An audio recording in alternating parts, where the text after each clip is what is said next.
So making videos is hard. I'm completely a newbie in the video making realm, so bear with me and I appreciate your patience. I thought since I am so new, it's really important to me to tell you a little bit about who I am because I really want to get to know you, and it's not fair for me to get to know you if I don't tell you about me.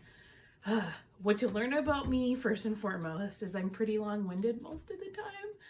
I'm working on it. I'm not perfect, but I'm working on it. And I've been gardening for a long time. And so what I want to do today is tell you a little bit about where my gardening journey began, how it kind of began, and how it's evolved, because I think that story is really important. So let's rewind way back into my childhood. I remember, so I grew up in St. Paul, Minnesota. I remember my mom in our backyard in our small little St. Paul neighborhood, which was super cute and quaint, and I still love going back and visiting it to this day. We don't live there anymore, but I still love to visit that neighborhood. But I remember my mom digging in the garden and being super confused about what she was doing as a kid. She would ask me if I wanted to participate, and I was like, man, I want to play on my swing set. Normal kid stuff. But it wasn't until I had my own son and I was living in an apartment in St. Anthony. Gosh, this has to be like at least 12 years ago. And the apartment complex started a community garden. It was the first time they had tried something like this, and I signed up. And at that moment, it dawned on me how cool gardening was, number one, how therapeutic it was, number two, and how important it was for me to show my son that growing your own food isn't always boring, that it creates some pretty cool rewards if you're successful, but also like really cool lessons if you fail. And so from that point on, 12 years ago, in some iteration or another, year after year, I have been gardening. It's varied in scale and size. I took on some pretty huge projects in a property I lived at in Shoreview, Minnesota, which included building a front yard patio of all things, because my kid was going to be out in the street, so I wanted to be out there and I wanted a place to hang out that I loved. So I did that. I expanded gardens in the front yard. I put in vegetable gardens and fought off various deer and pests in the backyard, because the property butted up against a great park system that the deer loved. And not only did the deer love that park system, they also loved using my backyard as a toilet, which was annoying, but also kind of cool and beautiful. For those of you who don't deal with deer on any sort of regular basis, yeah, they'll eat anything. It's true what you hear and what you read, and I've seen it. I remember one morning I woke up and was told that deer don't like tomatoes. So to my surprise, when it was chomping on my homegrown tomato vine in my backyard, I was like, yeah, no, they'll eat anything. On that property, I had chickens, which was also an adventure for me and was the talk of the neighborhood, really. Anytime friends would visit after the girls were there, we'd always end up at the coop, and the girls were they were a source of joy, really. In 2016, I moved to my current house in North St. Paul, Minnesota, and I'll give you a tour of it sometime later, but just a little Cliff's Notes version of it. I love my house. It was built in 1916, so it's like a really old farmhouse that was way well loved and taken care of on this teeny tiny little sliver of property. It's 0.11 acres, and I think like a normal city lot's like 0.24 acres, so it's small. But my goal is to just make the most of every square inch that I have. So that's what I'm doing. Sometimes I'm successful, sometimes I'm not. Come over here. Come here. You can come. You can come. I have a dog who is just out of camera shot right now. Come here. You can come. Right here. Come here. Up. Up. Come on. She's freaked out. She's kind of a scaredy cat. Come here. My dog's name is Bella, and she is a rescue dog from Kentucky. Can you say hi, Bee? She's pretty cute. She really loves to stare at the window and doesn't really make a whole lot of noise besides that. Okay, you can get down.